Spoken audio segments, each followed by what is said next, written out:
Morning, students. Okay, so today we are going to learn about LCM. What? The full form of LCM is least common multiple. What? Okay, so yesterday we have understand the concept of least common multiple. कल हमने least common multiple का concept देखा था. सबसे पहले हमने ये जाना था मल्टीपल क्या होता है. मल्टीपल एक ऐसा नंबर होता है जो किसी से डिवाइड होता है. क्या होता है? फिर यहाँ पर हमने कॉमन और लिस्ट शब्द ऐड हो गए. यहाँ पर दो और वर्ड ऐड हो गए, कॉमन और लिस्ट. तो जब दो या दो से ज़्यादा नंबर की बात होती है तो वहाँ पर कॉमन की बात आ जाती है. और लिस्ट मतलब दो या दो से ज़्यादा नंबर हमारे पास अगर दिए हुए हैं तो हमको एक ऐसा नंबर निकालना है जो सबसे छोटा हो और दिए हुए सभी नंबर से डिवाइड हो जाए. क्या हो जाए? तो अगर हम इसका सार निकालें तो एलसीएम एक सबसे छोटा नंबर होता है जो दिए हुए सभी नंबर से डिवाइड होता है. मेरे साथ दोहराएंगे. एलसीएम एक सबसे छोटा नंबर होता है जो दिए हुए सभी नंबर से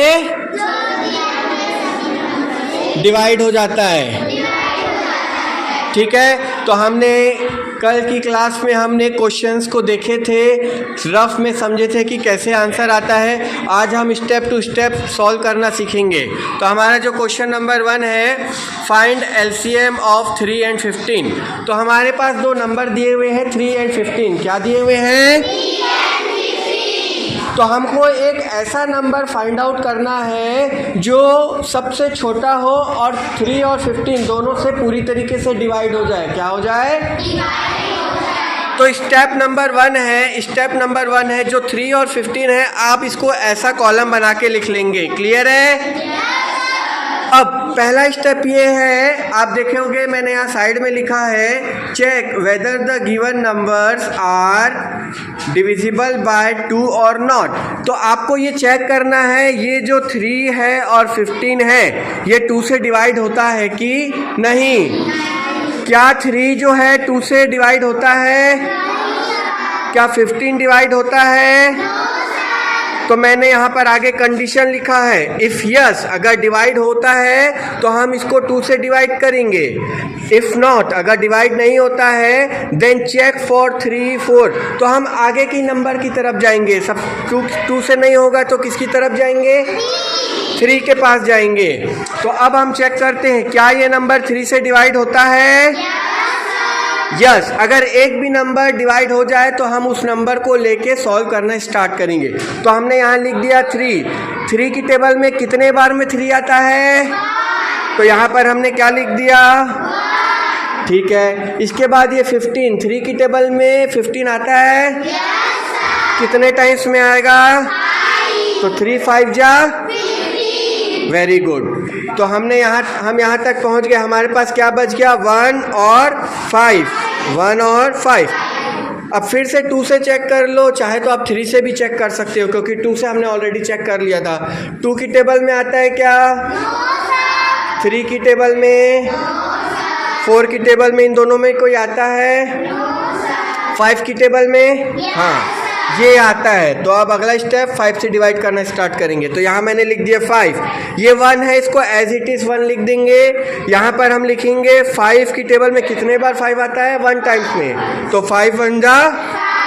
बस. अब एक बार नीचे अगर दोनों में 1 1 आ जाए तो हम स्टॉप हो जाएंगे. क्या हो जाएंगे?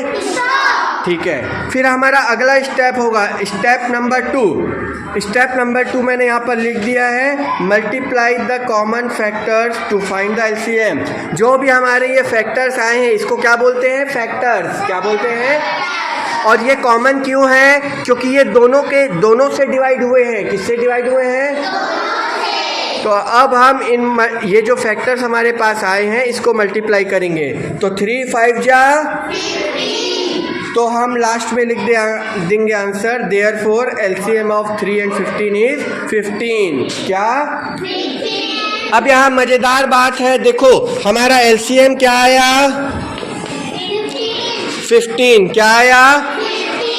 तो देखो ये सबसे छोटा नंबर है जो 3 और 15 दोनों से डिवाइड हो जाएगा। क्या 15 3 से डिवाइड होगा?